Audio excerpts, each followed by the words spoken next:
আসসালামু আলাইকুম। আজকের ভিডিওটি খুবই গুরুত্বপূর্ণ। বিশেষ করে যারা নর্থ ম্যাসেডোনিয়া বা ইউরোপে ওয়ার্ক পারমিট ভিসায় যাওয়ার পরিকল্পনা করছেন। তো সম্প্রতি সময়ে ভুয়া স্টিকার, জাল ওয়ার্ক পারমিট, প্রতারণার বিভিন্ন অভিযোগ নিয়ে আজকের আলোচনা করব। তাই আজ আমরা এমন কিছু জানব যে ভুয়া ভিসা স্টিকার কী, কীভাবে প্রতারণা হয়, কীভাবে নিজেকে নিরাপদ রাখবেন এবং বিদেশ যাওয়ার আগে কী যাচাই বাছাই করা আপনার জন্য জরুরি। তো আমরা প্রথমেই কথা বলবো ভুয়া স্টিকার। আর ভুয়া স্টিকার হলো এমন একটি স্টিকার যেটা হলো নকল স্টিকার, যা দেখতে আসল ভিসার মতো হলেও সংশ্লিষ্ট দেশের কর্তৃপক্ষ এটা ইস্যু করেনি। তো এটা কিছু বাংলাদেশের কিছু অসাধু দালাল এবং প্রতারক চক্র মানুষের সুযোগ নিয়ে এটা আপনার পাসপোর্টে নকল স্টিকার লাগিয়ে দেয়। তো অনেক ভাই আমাকে এর আগে অনেক বলছে যে ভাই আমার ভিসার 2.5 মাস মেয়াদ শেষ হয়ে যাচ্ছে, তারপরেও আমাকে ফ্লাইট দিচ্ছে না। পরে যখন আমি ভিসাটি চেক করার পরে যখন দেখলাম আমাকে আসলে ফেক ভিসা বা জাল ভিসা দেওয়া হয়েছে। তো এটা আসলে দেওয়ার কারণ কি? অনেক ক্ষেত্রে কিছু অসাধু এজেন্সি আপনার এই জাল ভিসা দিয়ে সম্পূর্ণ টাকা আপনার কাছ থেকে পেইড করে নেওয়ার পরে তারপরে ও লাপাত্তা হয়ে যায়। এটা আপনাকে ধরে দিয়ে বলে যে এই যে তোমার ভিসা হয়ে গেছে, এখন আমাকে পুরো টাকা পেমেন্ট করে দাও। তো এরকম দেখা যায় যে আমি এর আগে আমার সাথে এক ভাইয়ের কথা, সে আমাকে বলল যে ভাই আমরা এক গ্রুপে 10 জন ছিলাম, আমাদের 10 জনকেই এই জাল ভিসা দেওয়া হয়েছে। এবং আমরা যখন এটা নিয়ে আমরা মেন পাওয়ার করতে যাই, মেন পাওয়ার করতে যাওয়ার পরে আমরা মেন পাওয়ার অফিসে গিয়ে জানতে পারি যে আমাদের এই ভিসাটি জাল। তো আপনাদের সাথে একটা বিষয়ে পরামর্শ হলো যে আপনারা যখন এই জাল ভিসা যদি আপনারা এটা যাচাই বাছাই না করে আপনারা যদি এটা ইমিগ্রেশনে সময় যদি আপনারা এটা যদি ধরা পড়েন, সেক্ষেত্রে কিন্তু আপনাদের জেল জরিমানা বা আপনার আইনি জটিলতার মধ্যে কিন্তু আপনারা পড়তে পারেন। তাই আপনাদের যদি কোনো এজেন্সি বা অসাধু কোনো চক্র আপনাদের যদি জাল ভিসা দেয় বা যে ভিসাই দেয়, আপনারা নিজে থেকেই ঘরে বসেই কিন্তু আপনারা সেই ভিসাটি কিন্তু চেক করতে পারবেন। তো যারা এসব জাল ভিসার প্রতারণা করে বা যারা এই ধরনের কাজ করে, তো এইরকম প্রতারকেরা সাধারণত বলে যে 100% ভিসা গ্যারান্টি, খুব দ্রুত ইউরোপ পাঠিয়ে দেব, কোনো ইন্টারভিউ লাগবে না, আজ টাকা দিলে কয়েকদিনের মধ্যেই ভিসা। এসব কথা শুনে অনেকেই বড় অঙ্কের টাকা দিয়ে দেন।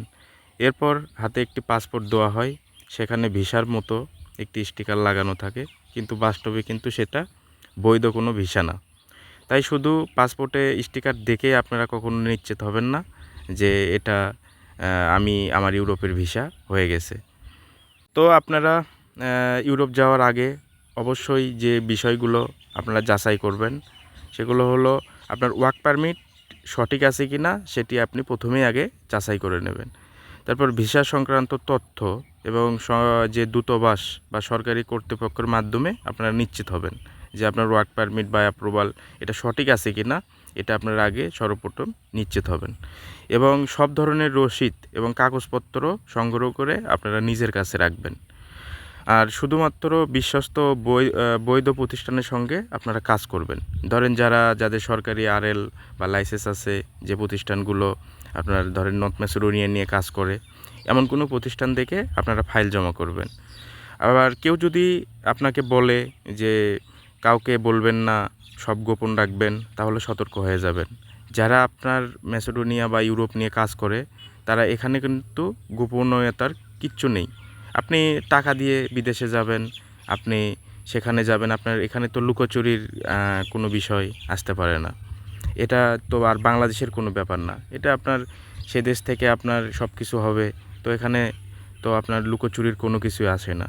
এখানে অনেকেই বলে, যে এজেন্সিগুলো আছে, অনেক ভাই বলে যে ভাই আমাকে এগুলো কারোর কাছে শেয়ার করতে নিষেধ করে, বা এগুলো কাগজপাতি কারো হাতে দিতে শেয়ার করতে নিষেধ করে, যেগুলো দিলে নাকি আমার ওয়ার্ক পারমিট ক্যান্সেল হয়ে যাবে। তো একটা মানুষকে যদি আপনি দেন, সে কিভাবে একটা মিনিস্ট্রিতে আপনার ক্যান্সেল করার ক্ষমতা রাখে, এই বিষয়টি কিন্তু আপনার মাথায় রাখতে হবে সব সময়। তো আপনি যখন ইউরোপের জন্য ফাইল জমা করবেন, আর ইউরোপ যাওয়াটা কিন্তু ধরতে গেলে বাংলাদেশের মানুষের কাছে সবচাইতে বড় একটি স্বপ্ন যে ইউরোপ যাওয়াটা। তো আপনি যখন এত বড় একটা সিদ্ধান্ত নেবেন, তখন কিন্তু আপনার এই বিষয়গুলো সবসময় কিন্তু আপনার যাচাই বাছাইয়ের মধ্য দিয়ে কিন্তু নিয়ে যেতে হবে।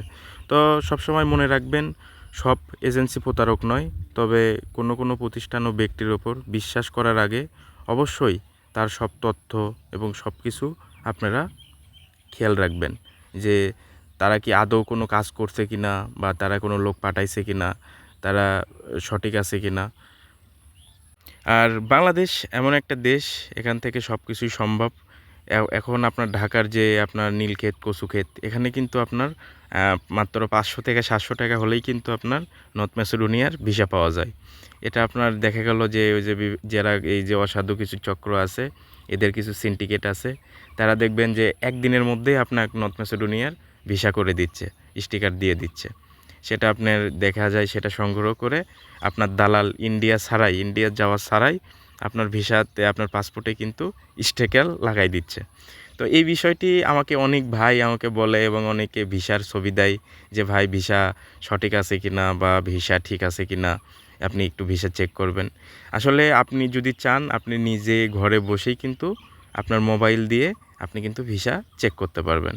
এটা অনেকেই বলে না, কিন্তু আমি, অনেক ভাই আমাকে বলে যে আমি আসলে চাই যে আমাদের যে ভাই ব্রাদারগুলো আছে তারা যেন প্রতারিত না হয়।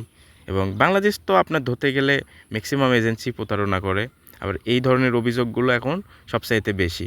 দেখা গেলো একসাথে 20টা আপনার পাসপোর্ট নিচ্ছে, বা 20টা ফাইল নিয়ে একসাথে 20 জনকে আপনার ভুয়া যে ভিসাগুলো, এটা জাল ভিসা, এটা কিন্তু দেওয়ার পরে দেখা যায় যে আপনার সব টাকা পয়সা ক্লিয়ার করে নেওয়ার পরে তার আর কোনো খোঁজ থাকে না।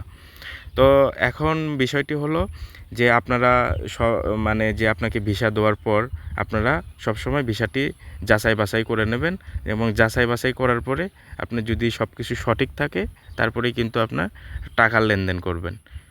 আর আমি আমার ভিডিওর যে কমেন্ট বক্সে আপনি কিভাবে ম্যাসেডোনিয়ার ভিসা আপনি চেক করবেন, নিজেই চেক করবেন, নিজের মোবাইল দিয়েই চেক করতে পারবেন, আমি সে বিষয়ে যে আপনার যে লিঙ্কটা এবং কিভাবে আপনি করবেন, এই বিষয়টি আমি কিন্তু আমার কমেন্ট বক্সে দিয়ে দেব।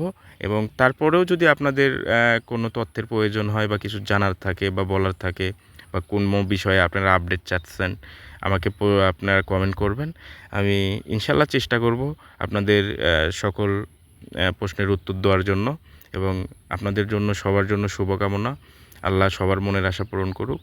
আসসালামু আলাইকুম, সবাই ভালো থাকবেন।